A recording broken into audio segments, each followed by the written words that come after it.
하나님, 은혜를 주신 하나님, 이 은혜를 깨달으며 은혜 주신 하나님을 신뢰하여 은혜대로 살 수 있는 믿음을 가지게 해 주시옵소서. 오늘 우리로 하여금 상고하게 하시는 이 말씀을 통하여 은혜를 베푸시는 여호와의 임재와 일하심을 깨닫게 하시고 그 은혜를 믿는 믿음을 가질 수 있도록 도와주시옵소서. 예수님의 이름으로 기도드리옵나이다. 아멘. 믿음은 하나님과 동행하는 삶입니다. 믿음은 내 자신의 어떤 계획을 세우고 또 성취하기 위해서 내 자신을 관리하는 그 무엇이 아닙니다. 믿음은 전적으로 교제, 즉 관계에 근거한 교제의 용어입니다. 관계가 없고 그리고 관계는 있으되 그 관계에 근거한 인격적 교제를 하지 않는다고 하는 것 같으면 믿음이라고 하는 이 말은, 성경에서 말하는 이 믿음은 성립이 되지를 않습니다. 그리고 필요한 것도 아니고요. 믿음은 내가 하나님을 믿는다. 그것은 하나님과 동행하는 삶입니다. 하나님과 동행하는 삶으로서의 이 믿음을 가지기 위해서 가장 관건이 되는 것은 하나님을 알아야 됩니다.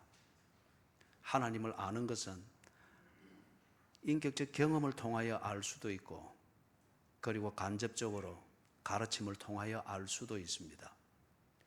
중요한 것은 아는 게 중요한 것이 아니고 내가 믿음을 둘 수 있는 근거가 되는 지식이어야 됩니다.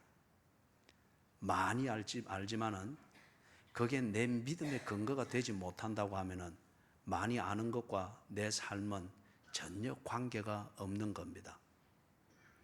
그렇기 때문에 훌륭한 학자가 아주 유치한 범죄를 저지르고 유치장에 들어 앉아 있는 경우들이 들어 있습니다.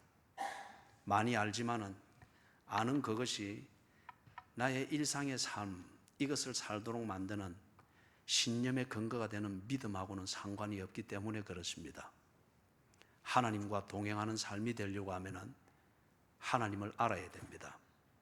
하나님을 알되 그 아는, 하나님을 아는 지식 위에 내 인생을 걸 수 있고 지금 내 앞에 당면한 문제를 결정하는 그 결정의 시금석으로 삼을 수 있는 그런 하나님에 관한 지식이어야 됩니다. 여러분은 하나님을 믿습니까? 아니면 여러분 자신의 관리를 위해서 하나님을 아는 지식을 습득하고 있습니까? 후자 쪽을 두고서 예수님은 일부 바리새인과 서기관들을 질타했습니다. 자기 관리를 위하여서, 종교적 목적을 위하여서 하나님을 알고 하나님에 관한 지식들을 섭렵하고 그것을 아주 화려하게 사용하고 있는 것을 보고서 독사의 새끼들이라고 했습니다. 그래야 할 때 자신도 죽고 그가 진정한 하나님의 사람이라 믿고 하는 대로 본받으려고 하는 주변의 사람들까지 죽이기 때문에 독사였습니다. 그래서 독사의 새끼들아, 그리 말했습니다. 믿음은 나를 관리하는, 그래서 겉에 걸치는 도덕적 외투, 종교적 신비감을 자아내도록 만드는 겉옷과 같은 게 아닙니다. 믿음은 하나님과 동행하는 삶입니다. 밥상에서부터 침실에 이르기까지. 젊은이들로 치면은 혼자서 착하게 교회 생활 잘하다가 애인이 생겼습니다.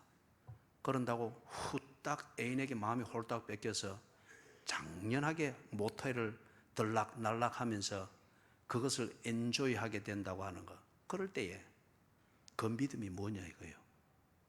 당신이 착하게 지낼 때 그때 믿음은 뭐냐 이거죠. 그리고 애인 생기니까 모텔을 들락날락하는 그때 그 믿음은 또 뭐냐 이거예요. 믿음은 자기 관리가 아닙니다. 믿음은 하나님과의 동행입니다. 이걸 바로 하도록 하기 위해서 하나님께서 중요한 일들을 하셨습니다. 그 중에 하나가 하나님을 경험할 수 있도록 하나님이 직접 자기를 내 보여주셨습니다. 나는 이런 신이다. 나는 여기에 있다. 내가 너를 위해서 이렇게 일한다. 나는 너를 이렇게 관심을 가지고 네 삶 속에 있다. 나를 좀 쳐다봐다오. 내가 너를 언제나 주시하고 있듯 네가 나를 좀 쳐다봐다오. 이런 하나님을 경험할 수 있도록 하나님께서 당신의 백성, 교제의 파트너가 되는 당신의 백성에게 때로는 성가실 정도로 하나님이 당신을 경험할 수 있도록 사건을 통해서, 성경을 통해서, 아니면 교제를 통해서 또는 배우는 지식을 통해서 하나님을 직접 간접으로 경험하여 알도록 했습니다. 그런 다음에 하나님께서 묻는 겁니다. 네가 보고 듣고 배우고 경험한 바로 나 여호와 위에 네 삶을 둘 수 있겠느냐? 나와 동행할 수 있겠느냐? 나와 동행하는 삶을 위해서 네 다이어리에 있는 스케줄을 다시 수정할 수 있겠느냐? 묻는 겁니다. 이게 이 물음에 대한 대답을 정확하게 하는 것이 신앙생활입니다. 우리가 29절까지 해서 모세가 하나님의 이 물음에 대답을 하면서 하나님과 동행하는 삶을 사는 것을 보았습니다. 믿음으로 그리 했다고 했습니다. 그 내용이 뭔가를 살펴보았습니다. 동일합니다. 역사는 바뀌고 시대는 바뀌고 사람은 바뀌었지만은 하나님과 동행하는 삶이라고 하는 이 본질은 동일합니다. 그래서 그 동일한 본질을 여호수아가 자기의 인생에 있어서 어떻게 하나님과 동행하는 삶을 살았는가, 이걸 히브리서 기자가 보여주면서 믿음의 원리, 하나님과 동행하는 삶, 이 신앙생활을 다시금 생각하도록 하는 겁니다. 자, 여러분 30절에 보니까 믿음으로 7일 동안 여리고를 도니 성이 무너졌다고 합니다. 여호수아가 모세를 이어서 이스라엘을 인도했습니다. 그리고 요단강을 건너서 드디어 약속의 땅으로, 그들의 로망이었던 가나안 땅으로 들어갔습니다. 명분은 고상하지만 그 명분이 우리의 밥상이 되는 게 아닙니다. 명분이 아무리 신비하고 명분이 아무리 화려할지라도 그게 내 입는 옷의 내용을 결정하는 것도 아닙니다. 명분이 고상하고 높으면은 그만한 대가를 치르는 일상의 삶을 살아야 됩니다. 그래서 명분을 현실로 만들어야 됩니다. 명분이 고상하고 뜻이 고상하고 높다고 해서 내가 언제나 고상하게 보이는 게 아닙니다. 뜻이 고상하지만은 내 사는 것은 늘 유치하고 어린애 같은 사고방식과 어린애 같은 엄살을 가지고 현실을 유지하며 자기를 관리한다고 하면은 뜻이 높은 만큼 그런 괴리감이 있는 현실이 당신을 정말 비굴하고 비급하고 쓸모없는 사람으로 보이게 만듭니다. 명분을 울고 먹으면서 사는 것도 한두 번입니다. 그걸 보고 주변의 친구들이 속아주는 것도 한두 번이에요. 세 번째는 그러지 않습니다. 비겁하다고 그리 말합니다. 이스라엘이 약속의 땅, 그리고 하나님의 뜻을 따라서 가나안 땅으로 들어갔다. 명분입니다. 그리고 큰 그림이 그들 앞에 탁 있는 것과 같습니다. 그러나 가나안 땅이 아직 자기들의 소유는 아닙니다. 뜻일 뿐입니다. 비전일 뿐입니다. 방향일 뿐입니다. 아직 그들의 밥상이 되지를 못했습니다. 가나안 땅 안에 그들의 소유권을 주장할 수 있는 땅떼기 하나 없습니다. 땅을 갈고 엎어서 파종할 수 있는 그런 밭대기도 하나 없습니다. 하나님이 약속한 땅, 이 땅을 지금 우리가 밟고 있다? 명분이고 출발점에 놓여 있을 뿐입니다. 하나씩 자기의 땅으로 만들어 가야 되며 하나님이 주신 약속의 땅이 바로 우리의 밥상이 되고 자녀들의 교육이 되고 자녀들의 입는 옷의 내용이 되고 밤에 자는 평안의 내용이 되어지고 아침에 일어나는 희망의 빛이 되도록 현실이 되도록 만들어야 됩니다. 이걸 위해서 여호수아가 리더로 있는 이 이스라엘 백성들이 가나안 땅 이 토속 민족들과 어떻게 전쟁을 치르고 또는 어떻게 협상을 이루면서 자기들이 거주하는 땅, 젖을 만들고 꿀을 생산해내고 젖과 꿀을 먹으면서 뜻을 이루어가는 현실을 하루하루 살 것인가, 이걸 만드는 것이 관건입니다. 어떻게 이것을 이룰 수 있을까요? 여기서 지금 한 줄로서 30절에 소개를 하고 있습니다. 그들이 첫 번째 과제, 요단강을 넘어서 첫 번째 당면하게 되는 그 성이었던 여리고성, 이것은 가나안 땅에서 가장 오래된 도시이기도 합니다. 그리고 1차적으로 만났던 그러한 도시이기도 합니다. 이것을 어떻게 점령을 하느냐, 그들에게서는 대단히 중요한 분기점이 됩니다. 여기서 한 줄로 지적을 하는 것은, 정리를 하는 것은 믿음으로 7일 동안 여리고를 도니 성이 무너졌다고 합니다. 이 첫 성, 그리고 가나안 땅에서 가장 오래된 성, 예를 들면 이 여리고 성의 성벽은 폭이 1.5m입니다. 그렇기 때문에 지금 주전 약 1300년 전에, 어떤 학자들은 1400년, 어떤 학자들은 1200년대라고 그렇게 말합니다만은, 그때에 이 성벽이 폭이 1.5m가 될 정도로 그것을 지어서 그 안에서 도시를 이루고 있다고 하면 이는 대단한 성입니다. 힘이 대단히 있는 성이죠. 그런데 이걸 무너뜨리고 점령하는 전략을 한마디로 키워드로 정리하는데 7일 동안 여리고를 돌았다고 합니다. 이거는 군사적 상식으로 볼 때 이거는 전략이 될 수가 없습니다. 그리고 경쟁한다고 하는 어떤 이런 관점에서 볼 때도 이것은 전략이 될 수가 없습니다. 허무맹랑한 소리로 들리는 얘기인데, 그런데 결과는 그것이 무너졌다고 말합니다. 이 내용이 뭘까요? 그리고 하나님께서는 어떻게 여호수아를 비롯해서 이스라엘 백성들이 명분은 거룩하지만은 명분이 거룩한 만큼 그것을 이루는 현실은 너무도 갑갑하고 답답하고 길이 보이지 않는 그 현실에서 어떻게 하나님을 믿음의 하나님과 동행하도록 하나님께서 은혜를 베푸셨을까요? 이것을 조금 더 구체적으로 살펴보는 게 필요합니다. 여호수아서 1장입니다.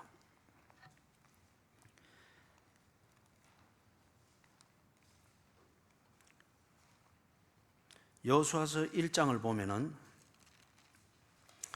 1장 5절과 6절에 1장 5절과 6절에 내 평생에 너를 능히 대적할 자가 없으리니 내가 모세와 함께 있었던 것 같이 너와 함께 있을 것임이니라. 내가 너를 떠나지 아니하며 버리지 아니하리니. 6절 강하고 담대하라.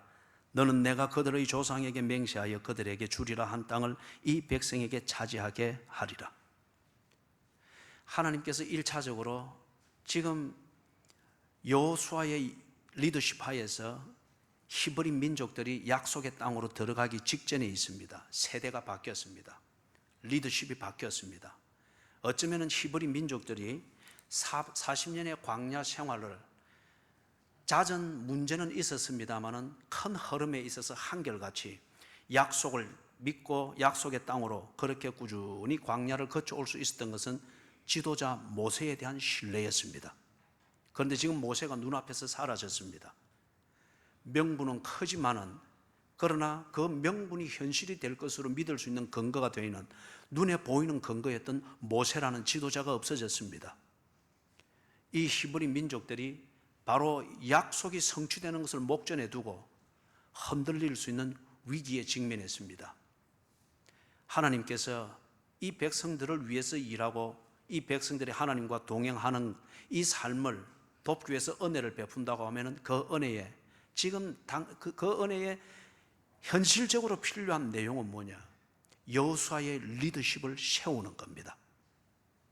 여호수아 스스로가 이 리더십에 대해서 자신감을 가지고, 그리고 이 리더십에 대해서 분명한 사명감을 가지게 만드는 것이 필요합니다. 두 번째로, 이 히브리 민족들이 눈앞에 모세가 사라졌기 때문에 모세를 통해서 그들을 인도하고 하나님의 계시가 통하고 하나님의 역사하심이 나타나던 통로였던 모세와 같은 리더가 여전히 우리에게 있다고 하는 것을 히브리 민족들이 보고 알 수 있어야 됩니다.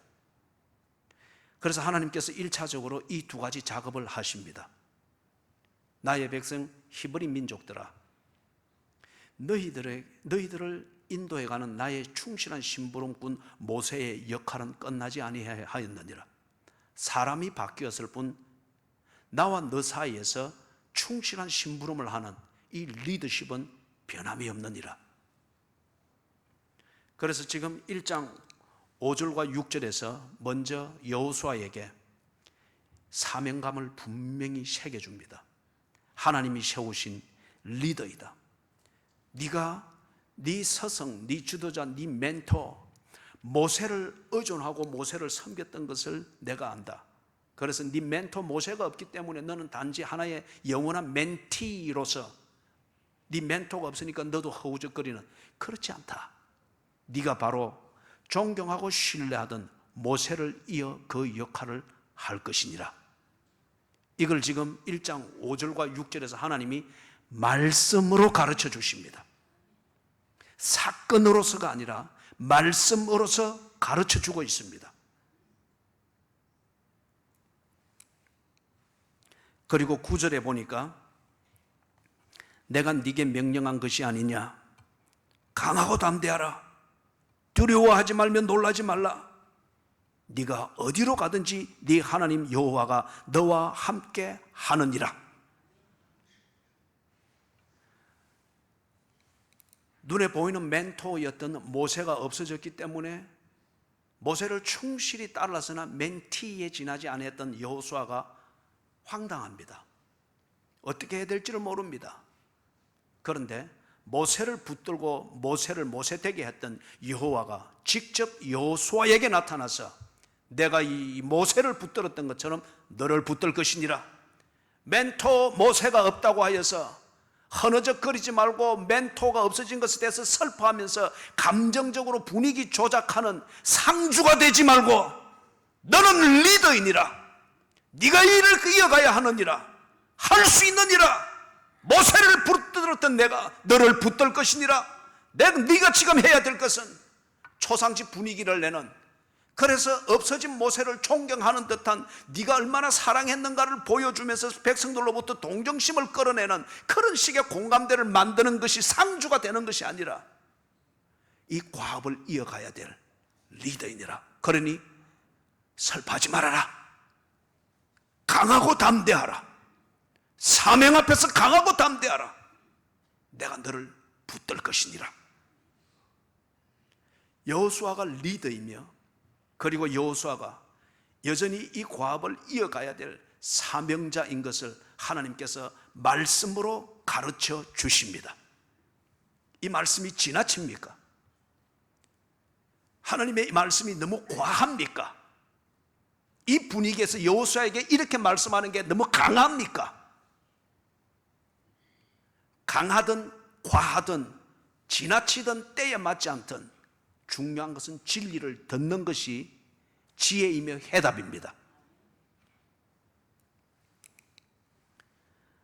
그 다음에 이어서 백성들이 여호수아를 리더로 인정하고 신뢰할 수 있도록 이 히브리 민족들에게 어쩌면 눈앞에서 없어진 모세를 그리워하면서 그리워하되 현실은 아무것도 풀지 못하는 그러한 막연한 슬픔이라는 이 감상적인 이걸 가지고 히브리 민족 해서는 이런 것에 빠질 수 있는 거죠.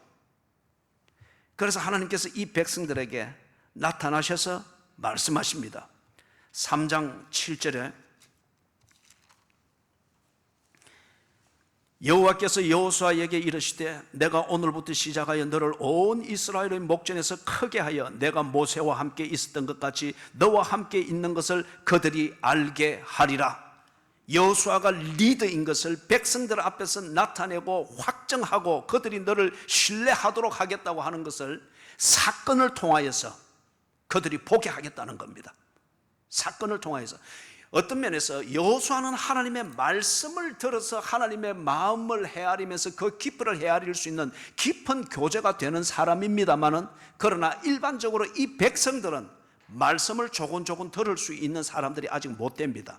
사건을 통하여서 하나님의 존재하심과 하나님의 일하심에 대한 아웃라인과 개요를 아는 정도입니다. 그러나 이것이 중요합니다.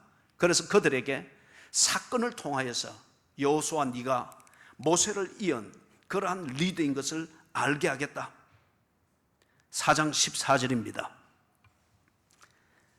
그날에 여호와께서 모든 이스라엘의 목전에서 여호수아를 크게 하시매 그가 생존한 날 동안에 백성이 그를 두려워하기를 모세를 두려워하던 것 같이 하였더라.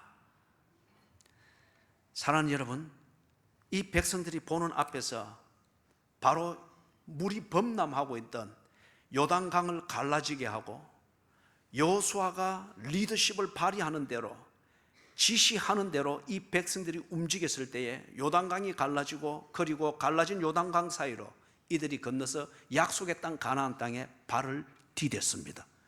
지금 바로 이 사건 직후에 하나님께서 4장 14절을 가지고서 여호수아에게 말씀하는 겁니다. 이 백성들이 너를 모세를 신뢰하고 모세를 따르던 것 같이 너를 그렇게 따를 것이니라. 지금 이 요단강을 건넌 이 세대는 홍해를 건넜던 그 세대가 아닙니다. 차세대들이죠. 그들의 1세대가 홍해를 건너고 모세의 지도하에서 홍해를 그렇게 마른 땅처럼 건넜던 것을 그들은 들어서 알고 있습니다. 그래서 모세가 위대하고 위대한 모세를 하나님이 만드신 것을 그들은 알고 있습니다. 그런데 이 차세대가 지금 요단강을 홍해를 건너듯이 그렇게 건너고 있습니다. 모세의 그 역할을 지금 여호수아가 하고 있습니다. 그들이 들어서 위대한 영도자 모세를 알고 있고 모세를 사용한 위대하신 하나님을 믿고 있는데, 바로 그 하나님 손에 붙들려 사용되던 모세와 같은 지도자 여호수아가 지금 그들의 눈앞에서 요단강을 건너면서 그들을 인도하고 있는 거예요. 더 이상 지도자가 없다고 해서 방황하지 않습니다.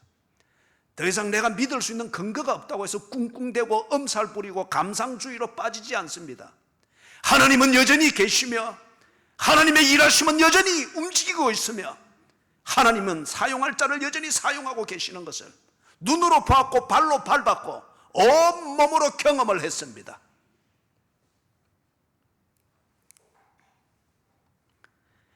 하나님께서 이들에게 믿음의 근거로서 두 번째 나타내는 게 있습니다.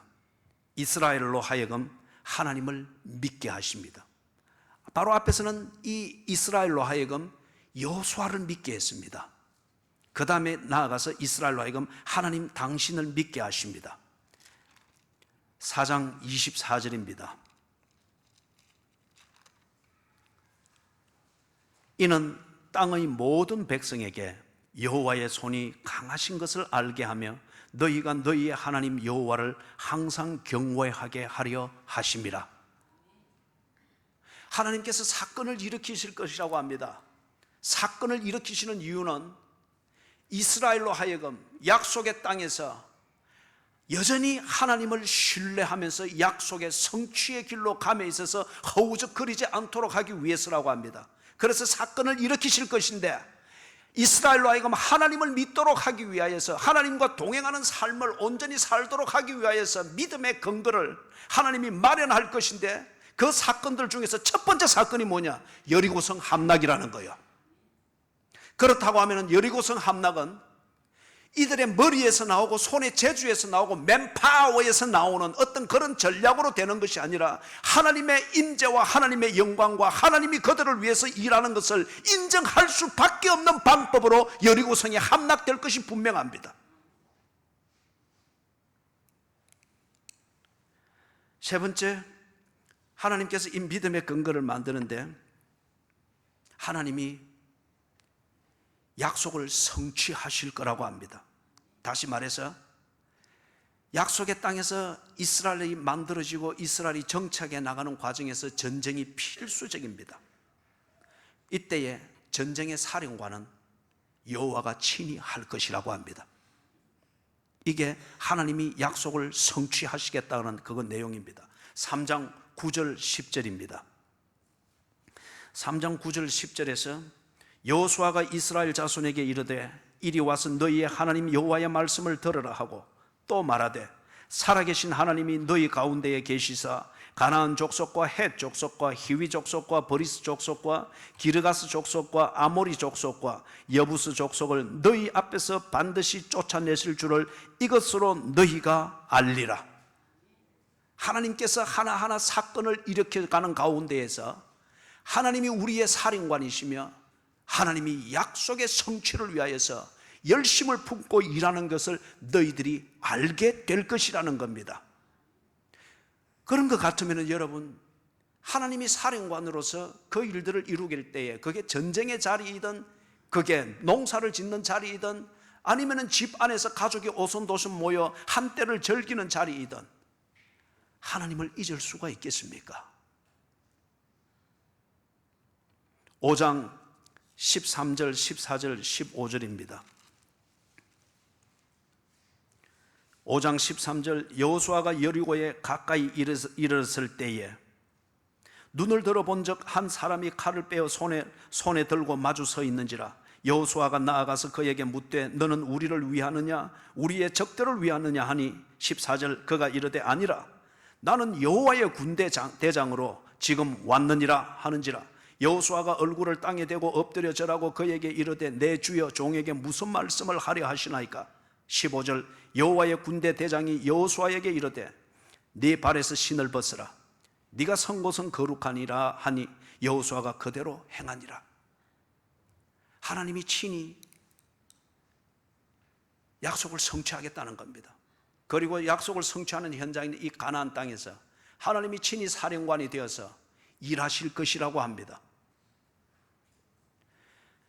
여호수아든지 여호수아의 리더십 하에 있는 이 히브리 민족들이 그들의 손에 있는 재주와 그들의 어떤 자원과 그 다음에 그들이 의견을 모아서 만드는 모사를 가지고서 될 것이냐 안 될 것이냐 이게 아니다는 거예요. 그런 것 같으면 하나님과 동행하는 삶을 살지 못하고 잔재주를 부리는 끝에 한 번쯤 하나님을 툭툭 건드려보는 이런 종교적 열정밖에는 안 되겠죠. 하나님은 이걸 못 보는 겁니다. 내가 할 것이다. 내 손에서 나올 것이다. 내 능력과 지혜로 이룰 것이다. 약속을 내가 세웠듯이 약속의 성취는 내가 할 것이다. 이것이 바로 사실인 것을 너희들로 하여금 보게 할 것이다. 이렇게 말씀하신 하나님께서 5장 13절, 14절, 15절에서 이걸 구체적인 구도로 보여주는 거예요. 여호와의 사자가 나타났습니다. 그리고 그가 여호와의 전쟁을 치룰 것을 말하면서 여호수아에게 무장 해제를 시킵니다. 네 발에 신을 벗어라. 여호수아가 이 말을 들을 때에 대번에 떠오르는 게 있죠. 자기가 절대 신뢰했던 모세가 바로 이 말을 들으면서 사명자로서의 삶을 시작했습니다. 하나님이 모세를 움직였던 것들, 그것의 시작점이었습니다. 바로 지금 여호수아에게 네 발에 신을 벗어라. 하나님이 친히 신을 신고 일하실 것을 이 구주에서 그대로 보여주고 있습니다. 세 가지. 여호수아의 리더십을 세웁니다.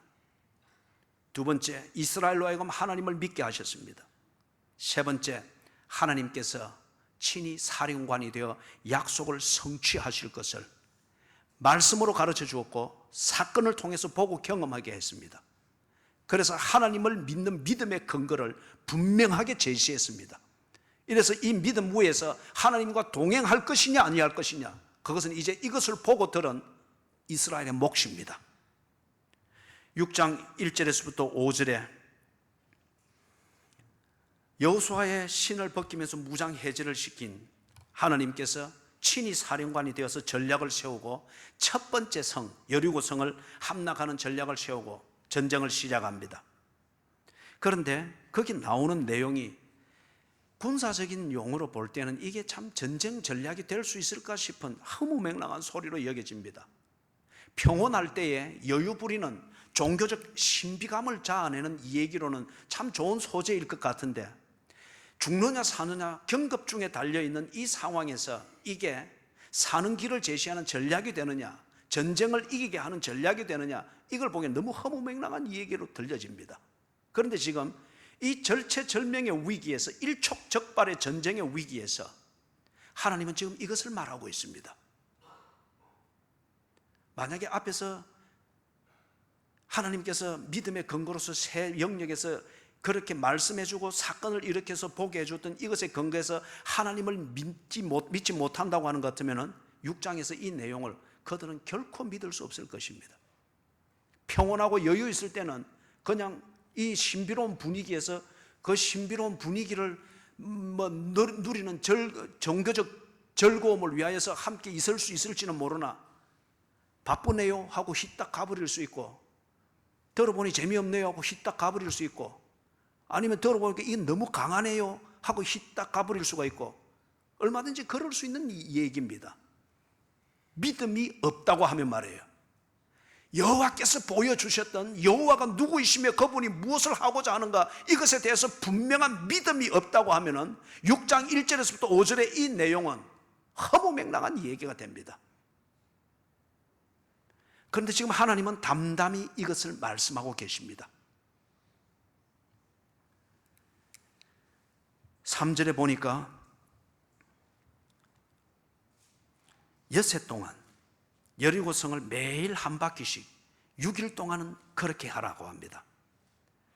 그 다음에 7째 날 7일째에는 7바퀴를 돌아라고 합니다. 도는데 진영은 어떻게 가다듬는가? 가장 도는 백성들의 이 성을 도는 이 백성들, 여러분 군사가 몇 명입니까? 지금 60여만 명입니다. 군사들만 돈다 할지라도 이 사람들이 여리고 성을 돌기 위해서 매일 전열을 가다듬고 그 다음에 하루 한 바퀴 돌고 다시 돌아가고 다음날 똑같은 일을 하고, 이게 얼마나 비합리적이에요.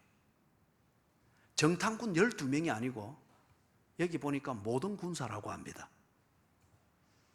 이게 얼마나 성가시고 비합리적이고 시간 낭비고 에너지 낭비고, 어떻게 보면 참 종교적일 뿐 현실적이지 못한, 그리고 아주 합리적이지 못한 그런 내용이냐 말이에요. 거기다가 전쟁 대열이 아니고 이게 어떤 삼자의 관점에서 볼 때 종교 대열입니다. 종교 의식의 대열입니다. 가장 중심에 언약궤를 맨 제사장들이 서게 했고, 앞에 7 제사장이 양각 나팔을 불고, 그리고 그 앞에 이것을 호위하는 군사가 서고 뒤에 군사들이 따르는, 가장 중심에 하나님의 임재와 통치를 상징하는 언약궤를 세우고 언약궤가 흘러가는 대로 모든 군사들이 흘러가는데, 전쟁이 아니라 성의 주변을 돌고 있는 어떤 삼자가 볼 때는 종교적 행렬입니다. 이게 뭐냐 말이에요. 전쟁 마당에서 땅을 한 뼘이라도 차지해야 될 이 현실적인 당면한 과제 앞에서 종교 의식을 행하고 있다니, 지금 그 내용이에요. 그런데 여러분, 하나님께서 여기서 중요한 계시적 의미를 그들에게 지금 보여주고 있습니다. 그렇기 때문에 5장까지 말했던 바로 이 믿음의 근거를 인정하고 믿음을 가진 자는 눈을 가지고 하나님이 보여주는 이 계시의 의미를 보게 될 것입니다. 이게 단순한 종교 행렬, 전쟁 마당에서 종교 행렬하고 있는 신비감을 자아내면서 신비감에 도취된 채, 그러나 전쟁에는 피 흘리면서 죽고 하게 되는 어떤 이런 게 아니라고 하는 것을 믿음의 근거를 가지고 있는 이 사람들은 보게 될 거예요. 3절에서 엿새 동안 들으라고 했습니다. 그리고 4절에서 7일째에는 7바퀴를 돌아라고 했습니다. 엿새와 7째 날, 이것을 볼 때 여러분 뭐가 생각납니까? 창조의 질서입니다. 하나님이 창조주이신 것을, 그리고 창조할 때에 어떻게 했다고 하는 것을 이 히브리 민족들은 알고 있습니다. 말씀으로 천지를 창조하셨습니다. 6일 동안 일하여 천지를 창조하시고 7째 날에는 지으신 모든 것을 복주며 쉬셨다고 하셨습니다. 지금 이것이 눈에 번쩍 띄어야 됩니다. 그 다음에 두 번째로 언약궤가 중심에 서 있습니다.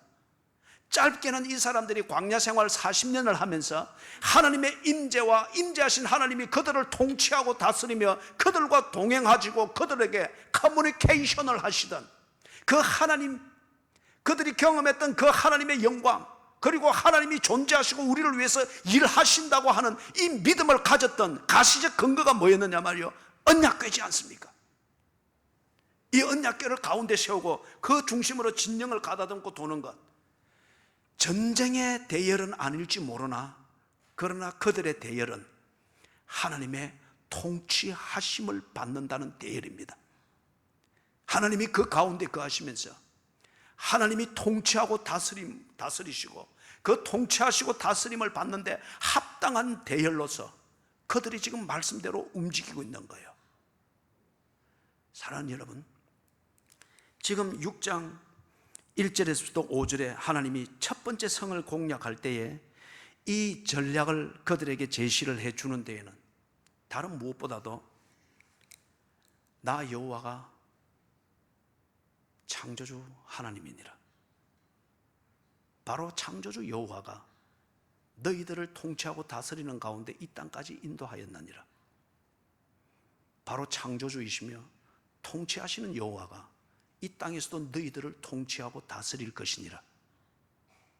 전쟁이 히브리 민족들에게는 문제가 될지 모르나 이 땅을 창조하신 여호와의 통치하심 아래서는 전쟁이 그렇게 큰 문제가 되지를 못합니다. 그렇기 때문에 뭘 지금 말하는 거예요? 이 히브리 민족들이 약속의 땅에서 하나님의 약속을 보느냐 안 보느냐의 문제는 전쟁을 한 건 더 잘하느냐 못하느냐 이 문제가 아니고, 광야에서 그래 했던 것처럼 하나님과 신실하게 동행하는 데 있습니다.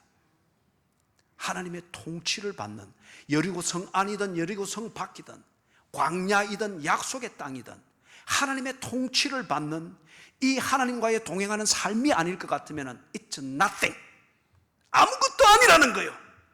그들은 전쟁을 위해서 여기에 들어온 것이 아니라 하나님의 통치 가운데 여기에 들어온 것입니다. 그들에게 있는 관건은 젖을 찾고 꿀을 찾는 문제가 아니라 필요할 때는 젖을 주시고 꿀을 주시는 여호와와 동행하는 것입니다. 그들이 광야에서도 젖을 먹었고 꿀을 먹었지 않습니까? 이걸 지금 보여주는 거예요. 이걸 믿도록 하기 위하여서 이게 전쟁이니 아니니, 이게 무슨 이럴 때 말이 되느니 안 되느니, 이게 무슨 하나님의 말씀이니 아니니, 상황에 따라서 이리 평가하고 저리 평가하고 그래서 이렇게 저렇게 날름거리지 말고 약속의 땅이라는 착각과 감상에 젖지 말고 여기서도 하나님과의 동행이다. 높은 곳이나 낮은 곳이나 초막이나 궁궐이나 내 주 예수 모신 그곳이, 거기가 광야일지라도 거기가 젖과 꿀이 흐르는 땅이라고 알려진 그러한 땅이라고 할지라도 내 주 예수 모신 그곳이 천국이고 내 주 예수 모신 그곳이 바로 젖과 꿀이 흐르는 땅이라고 하는 이것을 믿어야 한다는 거예요. 이걸 믿도록 하기 위하여서 1장에서도 5장까지의 말씀해 주시고 사건을 일으켜 주시고, 그리고 이제 그것에 대해서 그 사실 위에서 믿음을 가지고 전진하라는 거예요. 여호수아가 이걸 믿었습니다. 믿음으로 7일 동안 여리고를 도니 그 성이 무너졌다고 했습니다. 믿었다고 했습니다. 여러분, 여호수아가 그렇다고 하면은 이 팩트들을 어떻게 해서 믿을 수 있었을까요? 여호수아는 가만히 살펴보는 전형적인 착한 교인의 타입입니다. 젊어서 모세를 섬기는 그 조력자로서 부름을 받았잖아요. 그래서 모세를 섬기는 가운데 하나님과 모세의 이 교제, 이것을 늘 보아왔습니다. 하나님과 모세가 이 교제하는, 즉 신앙생활을 늘 보아왔습니다. 두 번째는 모세를 통해서 또는 히브리 민족들이 가지고 있는 이 제도와 권위를 통하여서 여호수아가 소명을 받았습니다. 그리고 그것을 인정했습니다. 예를 들면 여러분, 교회에서 이런 봉사를 하십시오, 저런 봉사를 해 주십시오, 꼭 직분이 아닐지라도 조그마한 일거리일지라도 교회가 그것을 부탁을 했을 때에 이게 소명인 줄 알고, 그게 하나님의 부르심인 줄 알고, 그게 하나님의 뜻이고 하나님이 나를 인정해 주심인 줄 알고 거기에 최선을 다하며 성실을 다하는 사람이 있는가 하면은 기분 날 때는 하되 기분 소위 말해서 더러울 때에는 아무것도 아닌 더러운 직분으로 더러운 봉사로 여기고 후다닥 덮어버리는 여호수아는 그런 사람이 아니었다는 거예요.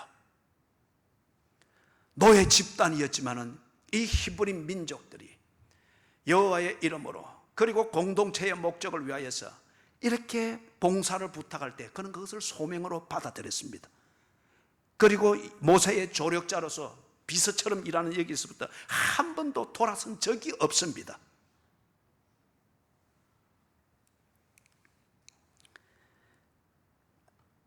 세 번째로는 하나님의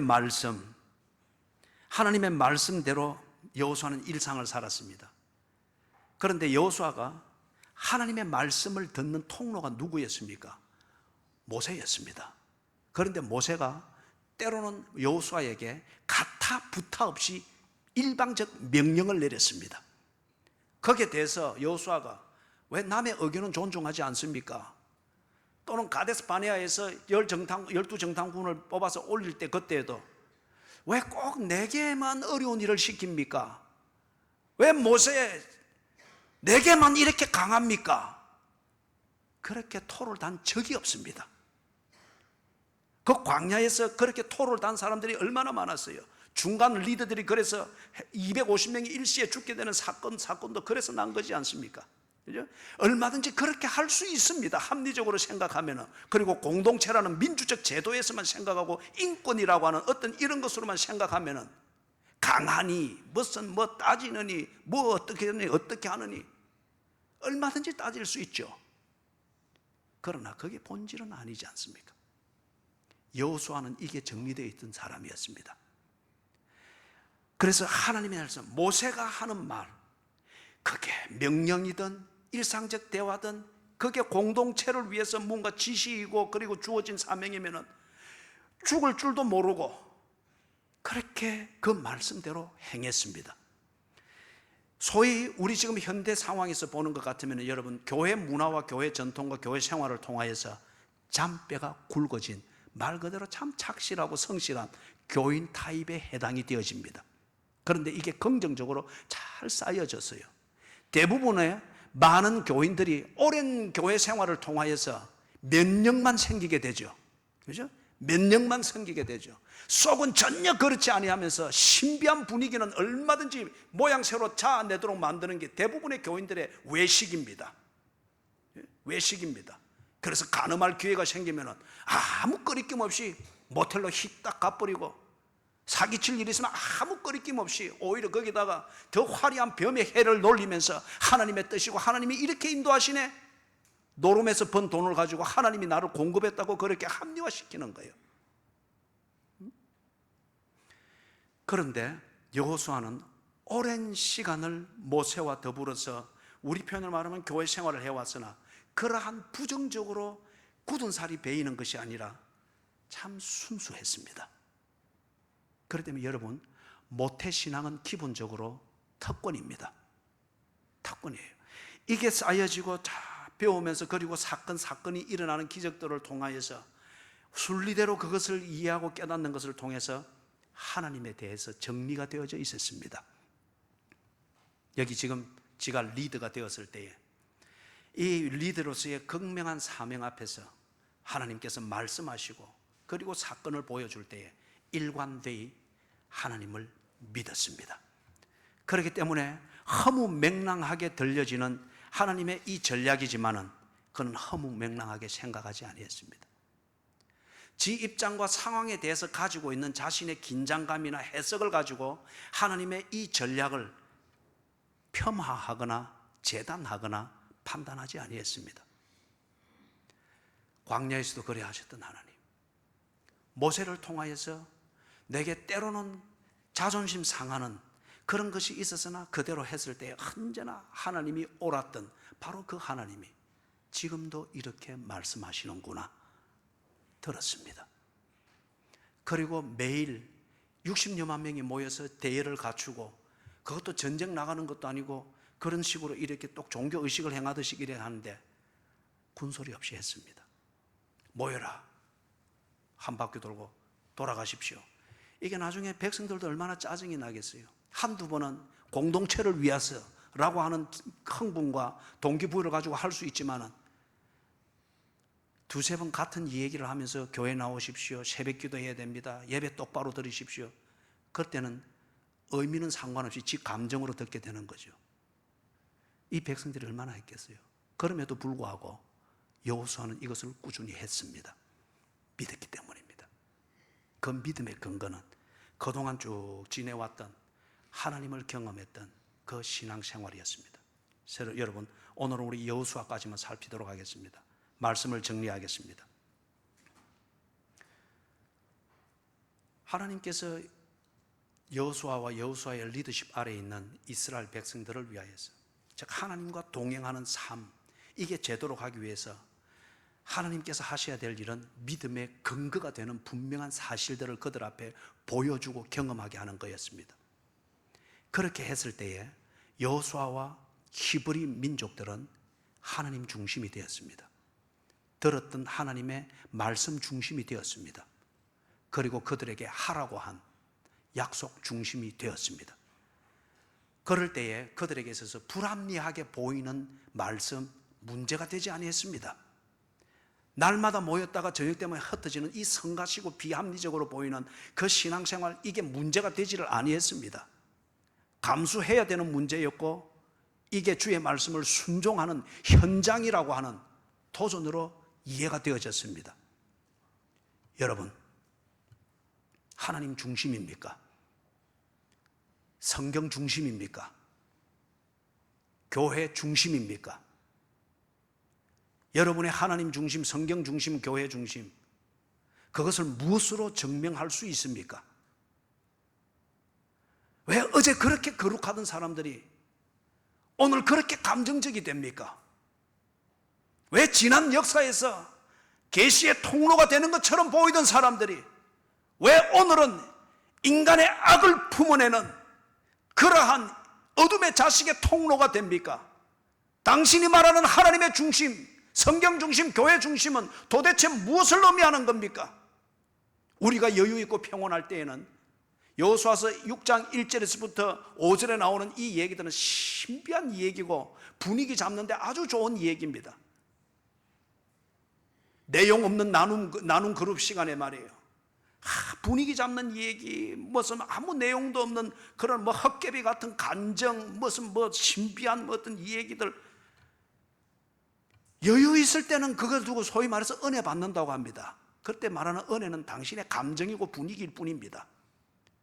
그러나 발등에 떨어진 불, 명분은 분명하나 그 명분을 현실로 만들어야 되는 여리고 성에 당도한 것과 같은 현실에 맞부딪히게 될 때에, 문제 앞에 직면하게 될 때에 왜 하나님의 사람이 아닙니까? 왜 하나님 중심이 안 보입니까? 왜 성경 중심이 안 보입니까? 교회 중심이었고 왜 당신의 감정 중심을 위해서 교회를 비판하고 교회를 재단하고 교회를 거꾸로 뒤집어 놓으려고 하느냐 말이에요.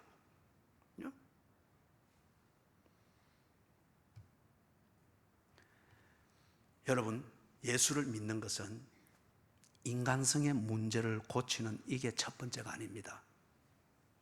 하나님을 경험하십시오. 하나님을 배우십시오. 하나님을 알도록 하십시오. 그걸 위해서 성경을 읽어야 됩니다. 읽은 성경이 진실인고 진리인가 하나님께 물으십시오. 그래서 기도원처럼 하나님, 내가 읽는 성경이 진리일 것 같으면 이대로 이루어지는 것을 보게 해 주십시오. 그래서 내가 성경을 옆에 끼고 하나님 없는 자처럼 사는 것이 아니고 끼고 있는 성경대로 사는 사람이 되도록 도와주십시오. 하나님께 기도하십시오. 기도하십시오. 여러분, 그리스도인의 삶, 어떤 면에서 영적 전쟁과 같습니다. 그리스도인의 영적 전쟁에는 이스라엘 백성들이 여리고성을 아무 하는 것 없이 빙빙 돌고 있는 것 같은 허무맹랑하게 보이는 게 있을 수 있습니다. 다 재물 중심으로 돌아가고 세상 중심으로 돌아가는 이 세대에 하나님 중심으로 돌아가기 위하여서 하나님을 중심하여 빙빙 돌고 있는 당신이 우습게 보이고 어리석게 보일 수 있습니다. 그러나 여리고성을 무너뜨리는 것은 그 허무맹랑하게 보이나 하나님 중심으로 그렇게 애쓰고 돌고 있는 당신으로 인해서 여리고성은 무너질 것입니다. 성경 중심이어야 됩니다.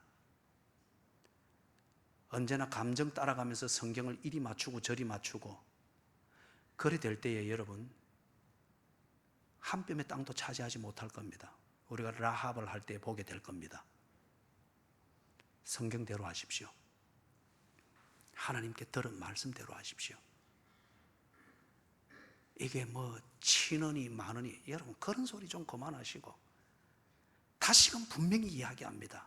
친언이 많으니 강하느니 약하느니 그런 게 늘 내게 관심사가 되면은 그런 관심사를 가지지 아니하는 설교를 들으러 가십시오. 분명히 믿으시라는 거요. 믿어야 할 것을 분명히 확인하시라는 거요.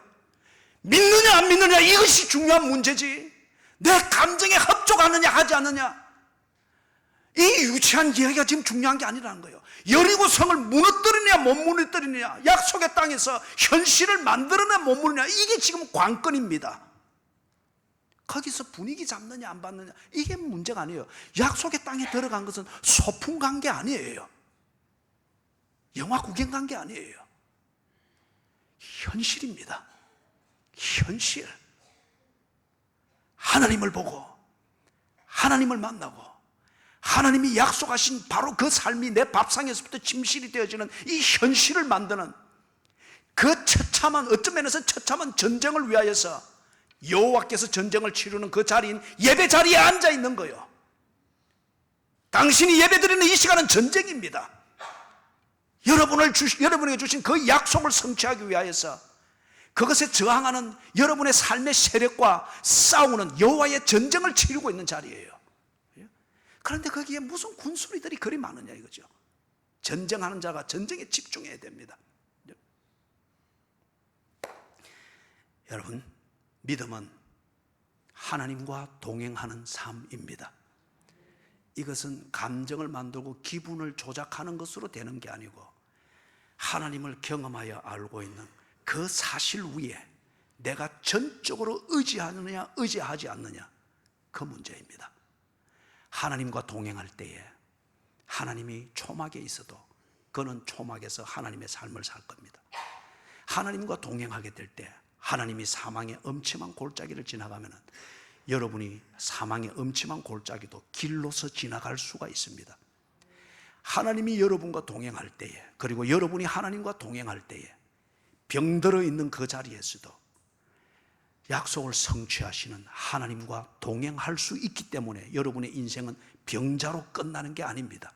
병이 주는 불편함을 겪을 뿐 여리고성을 함락하는 여호와의 전사로 살게 될 것입니다. 하나님과 동행하여 모든 여리고성을 무너뜨리는 그래서 약속을 현실로 만드는 전사들이 되기를 주의 이름으로 축원합니다. 아멘. 하나님 구질한 엄살을 우리에게서 제거해 주시고 여호와께서 사령관이 되어서 나를 위하여서 전쟁을 치르시는 이 영적 삶, 영적 전투에 집중할 수 있게 해 주시옵소서. 그래서 전쟁에서 이기는 자들 되게 하시고 하나님이 약속하신 그리스도인의 삶, 축복된 삶을 밥상에서부터 침실에 이르기까지 누리면서 목적을 성취하는 위대한 삶을 살게 해 주시옵소서. 예수 그리스도의 이름으로 간절히 기도드리옵나이다. 아멘.